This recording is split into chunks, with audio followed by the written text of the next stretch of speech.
Hello, আসসালামু আলাইকুম এবং ইংলিশ ক্লাসরুমের আরও একটি নতুন ভিডিওতে সবাইকে স্বাগতম। আজকে আমাদের টপিক হচ্ছে ভোকাবুলারি এবং আজকে আমাদের ডে 15।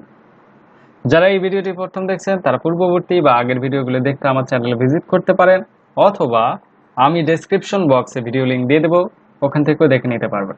ওকে, আর ভিডিওটি যদি ভালো লাগে তাহলে লাইক এবং শেয়ার করবেন, আর যদি ভালো না লাগে অবশ্যই ডিসলাইক করবেন। ওকে, তো শুরু করা যাক।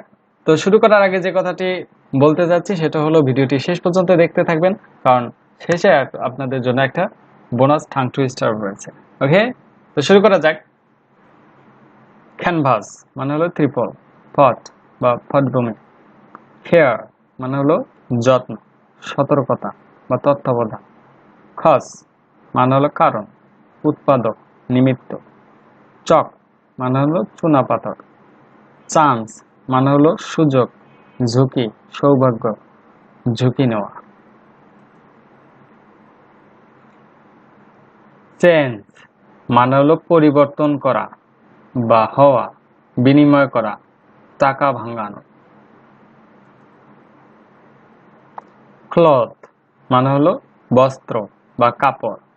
কোল মানে হলো কয়লা, অঙ্গার। কালার মানে হলো বর্ণ বা রং। কমফোর্ট মানে স্বস্তি, সুখ, আয়েশ, আরাম, প্রবোধ, সান্ত্বনা। ওকে, তো এই ছিল আজকের এই 10টা ভোকাবুলারি।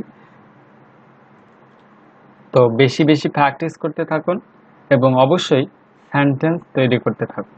ওকে, যত বেশি সেন্টেন্স তৈরি করবেন এই ওয়ার্ডগুলো দিয়ে, তত বেশি আপনার এই ওয়ার্ডগুলো মনে থাকবে এবং সবচেয়ে ভালো হয় যে আপনার ডেইলি লাইফে যে কোনো কথাবার্তায় এই ওয়ার্ডগুলো নিয়ে আসার চেষ্টা করবেন। ওকে, তো আসা যাক আজকের বোনাস পয়েন্টে।